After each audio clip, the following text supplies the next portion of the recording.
thank all of you for coming today, but most importantly, I want to thank our winners behind us for participating in our Civic Hackathon, which a number of you were with me when we announced this in partnership with Syracuse University and AT&T. I would like to bring up Kevin to talk about this from AT&T's perspective, and then I will come back to talk some more through some more details about this. Kevin. Thank you, Mayor. First, it is a great pleasure to be here and to be part of this. I'd like to thank the Mayor and the City of Syracuse and Sam. Thank you very much. It's been a great partnership. And also to Syracuse University and the iSchool, also another great partner. You know, AT&T, we have been focused on innovation for 140 years. And this is just another example of you know, really fostering innovation and doing exciting things in Central New York and here in the Syracuse community.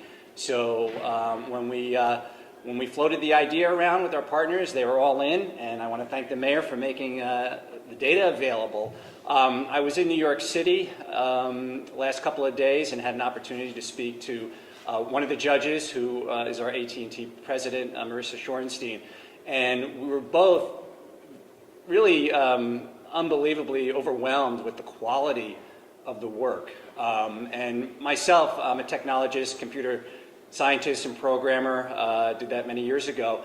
I was really blown away by the quality of the work and the speed with which it was done, and to be able to see the information from, I learned about squid about a month ago, and that information, really exciting stuff. So to the winners here, but also to all the participants who took the time, and we learned that they did overnighters, and just the quality of the work was amazing. The graphics, to take lots and lots of data. We talk about lots of data and data mining, and it sounds like drudgery. They had fun, right? They're smiling, and it's just such a good thing. So again, I just want to thank Mayor Miner and the city and Syracuse University for being such great partners, and we love doing these types of things, and you will see more. Thank you.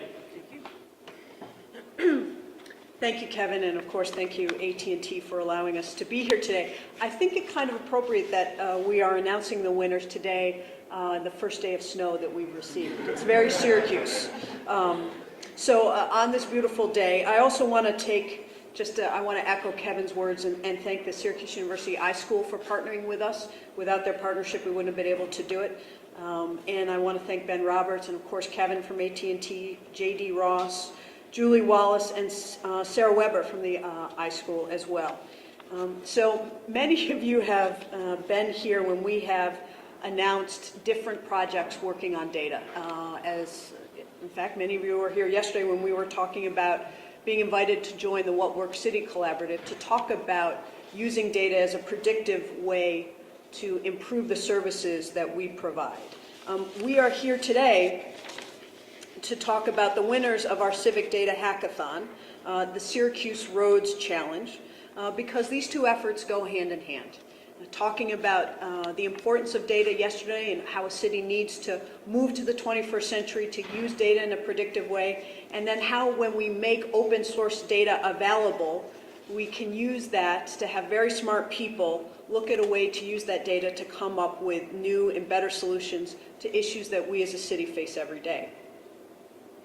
When we began the hackathon process in September, I was pleased to tell you that this was the first hackathon to specifically investigate infrastructure challenges. And through this competition, as Kevin said, we were able to receive some incredibly creative solutions to our road infrastructure problems. We had 13 participants, 13 different teams. And now I'd like to talk to you I'd like to announce to you our winners. So let me start with our first place winner in this very fancy envelope that we have the number 1 on. Our first place winner is Stephen Schaefer. Come on up here, Stephen. Stephen Schaefer, in a 24-hour period, did you tell me, Stephen? developed Scout. And Scout is a chat platform for community data gathering through Facebook Messenger. And so for the Syracuse Roads Challenge, Scout provides a simple method to collect pothole information, centrally store, and visually display the results. So with the app that he created, you can take a picture of potholes, and then that goes and is centrally stored and realized. So congratulations. Thank you, Stephen. Our second place team is Ruben Piera and Alexander Dzeba. Come on over, gentlemen.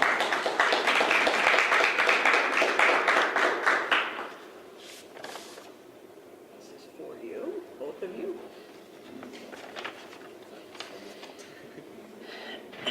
Their winning entrance was a dashboard to visualize the quality of streets and prioritize where repairs are most urgent based on road ratings and the number of potholes, so that we can more efficiently and effectively repair those potholes for the resources that are available. So, gentlemen, thank you very much and congratulations. Our third team, I'm going to call the Syracuse University team, or the men and women in black, since they all wore black today. Please come on up here. I will let you distribute theirs. There's a certificate for each of you. They developed a dashboard that includes descriptive and predictive analysis of road data that will then allow us to, again, efficiently and effectively look at repairing and predicting where our roads and potholes need to have resources put towards them.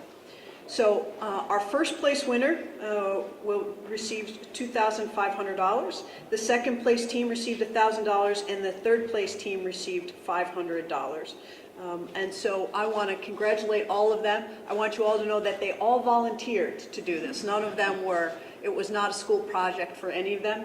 And it is their kind of ingenuity and know-how that makes us very proud that they decided to enter into this contest and makes us look forward to what we can utilize data for. So with that, I'd be happy to open it up to any questions that anybody has. So will you be taking these ideas and running with them? Of course, we will be, and looking at how we can implement and execute them into the various other things that we are doing. So they're kind of like adjuncts to things you're already doing in a sense. Absolutely. If you hear me over and over again say efficiently and effectively maintain and repair infrastructure, that's what all of these things that we are doing are aimed at that goal. Was there anything new that surprised you from their findings? Everything that they did surprised me from their findings. As I think you heard me say yesterday, I was skeptical about whether open source data could help us solve city problems.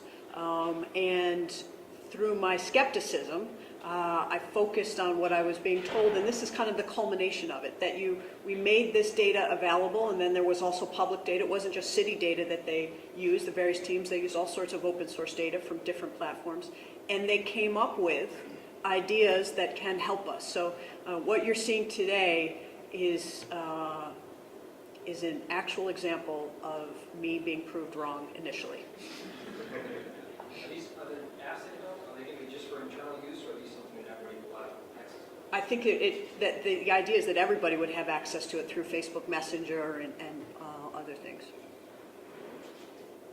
Do you ever worry this accentuates bad things like potholes? Things like... You know what, Ellen? I don't. First of all, because everybody sees, you can't escape potholes, right? And you can't escape deteriorating infrastructure. I just think from a standpoint of the government, you shouldn't try to run away from your problems. You should try to run towards them to solve them. And for far too long, I think we've suffered from this idea that, well, all of our problems, we have no new solutions to these problems. What we're seeing here today in living color with these people behind me is that we do have new solutions to these challenges and these problems. And that these solutions are based on brain power and ideas and creativity, and that is incredibly exciting. How do you hope to continue this kind of data push going forward? I think your term's up next year, and also the Bloomberg grant runs out in about a year. Are you doing anything to kind of grandfather this in? Well, I think, Chris, that we have another year for my term, and you're going to see the kind of We have already institutionalized a number of these practices.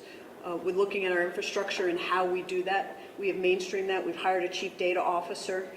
But the end result, as with all governance, is going to be the end product. And when the end product, when we are able to utilize data to predict where water mains are going to break, to predict which roads need more investment, to use new treatments to keep our roads better longer, that is ultimately going to be what whoever follows me is going to want to continue to utilize, because every innovative city that is solving problems and challenges, and every innovative government that is doing that is doing exactly what we're doing here. So if we want to stay on the cutting edge of this, if we want to stay on the cutting edge of a city, then we're going to continue to do this regardless of who occupies different offices, because this is the smart way to govern.